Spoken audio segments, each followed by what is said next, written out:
Uh, is this working? Oh my gosh, it actually worked. Is this okay, yeah, I think this is a much better sound capture, I think. We'll see though. Actually, that was way too quiet. Hopefully this is better. That was perfect. I think this is great. I think this is the perfect level that I wanted at. But I wanted to yell at the beginning there to see, just to see. Wow, it feels so good when things just work out.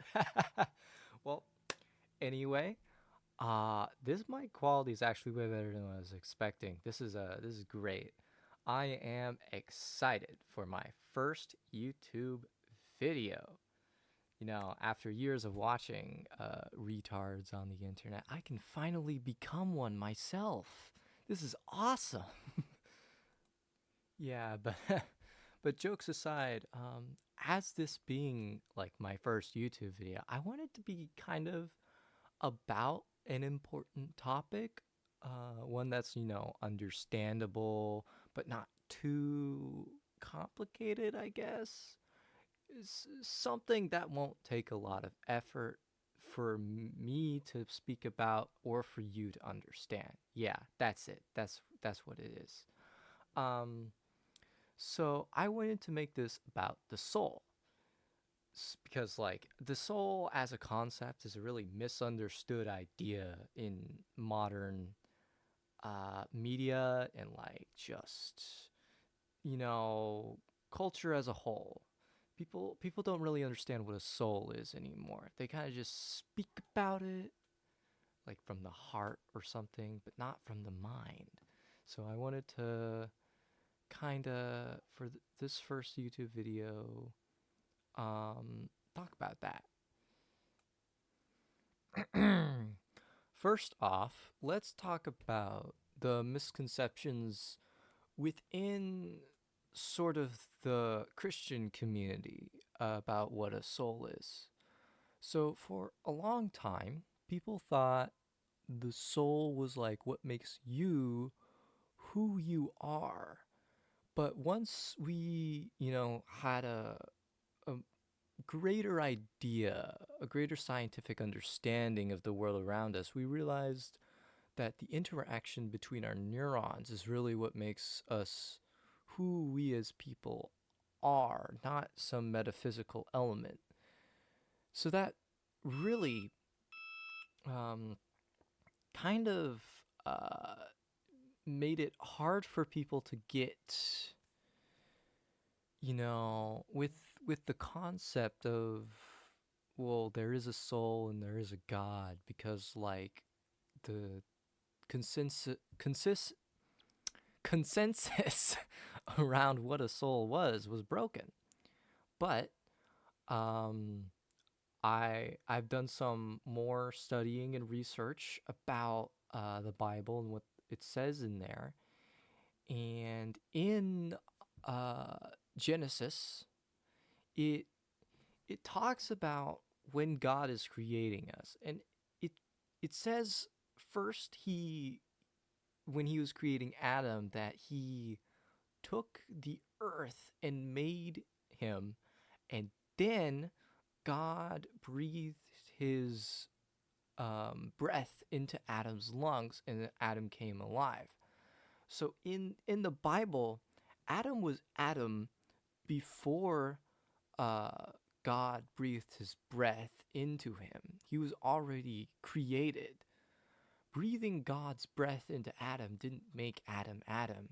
It made Adam capable of uh, interaction. I guess it was the thing that allowed him to interact with the world around him.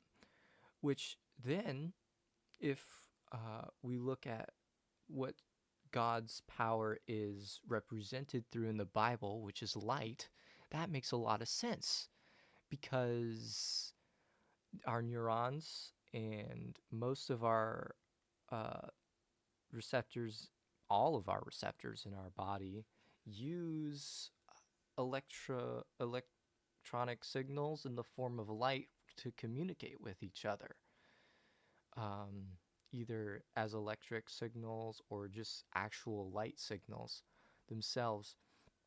So it it starts to make sense on a physical level. Well, no, the soul isn't what makes you who you are. It is the power of God in the form of like the spark of life that interacts with the parts of you who makes you who you are in order to create um, your presence in the world. And so until I understood that,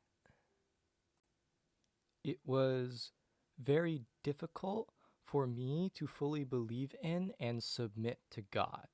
Like, I did believe in him, but it um it it wasn't complete submission of my soul, which is what interacts with the world around me. And so I had a lot of doubts about God and about his kingdom and everything or surrounding that, which was not healthy.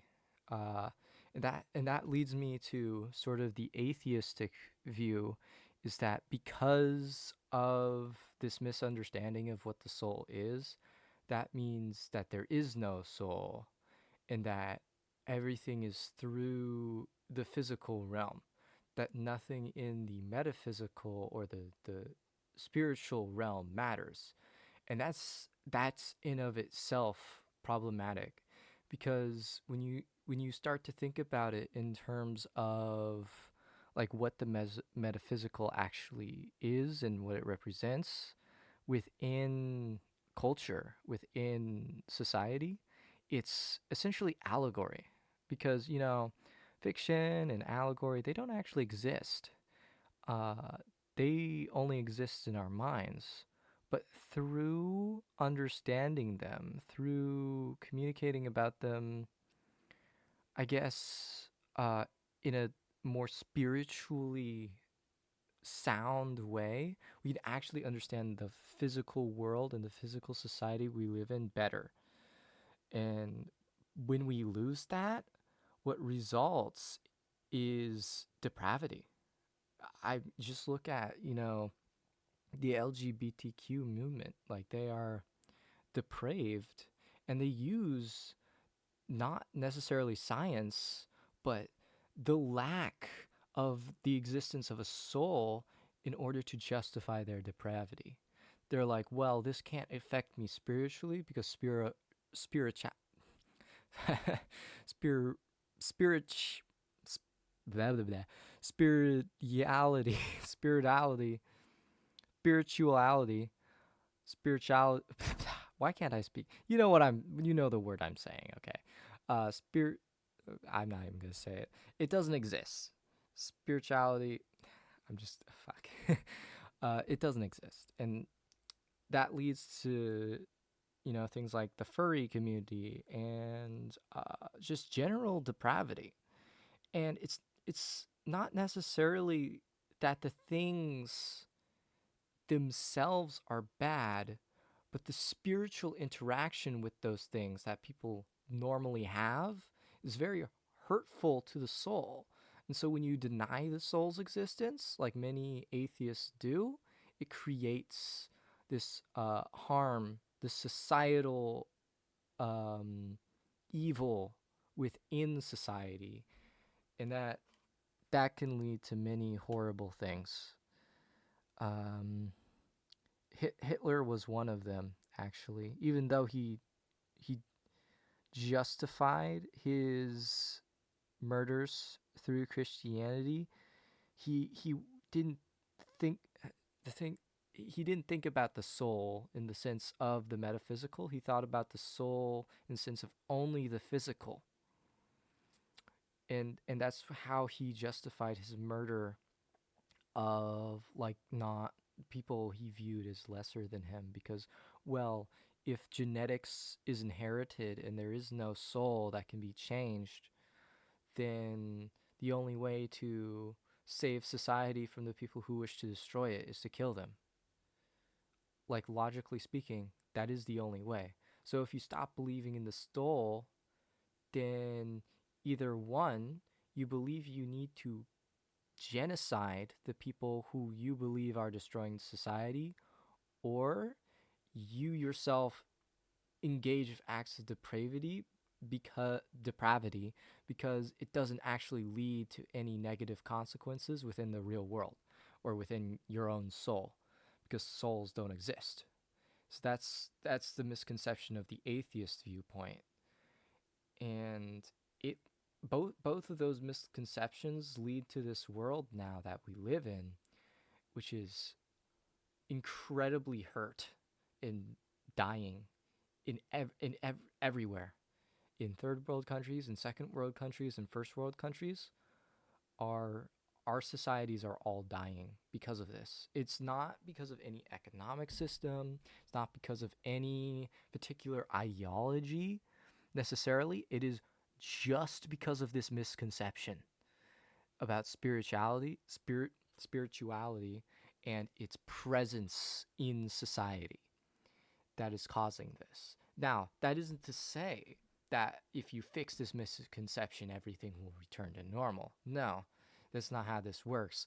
But it it is to say that if you don't recognize it as one of, if not the very root cause of it all, it will result in the problem never getting fixed, because there's zero incentive for the problem to ever get fixed if you live in a society where the problem doesn't exist, right? And there's no justification for the problem existing within your worldview. So it's really problematic in that way. And yeah, so I just wanted to speak about that. And going back to the Christian worldview for a second, like, when when you die, right? When you are put on trial in front of God, he takes your soul but not your body. And so essentially, if the soul is how you interact with the world, then that gives meaning to your interaction with the world. So that brings incentive into you being a good person, right? If that's how you believe in it, and if that's what you feel justifies good action and goodness, which there is no other justification for it really.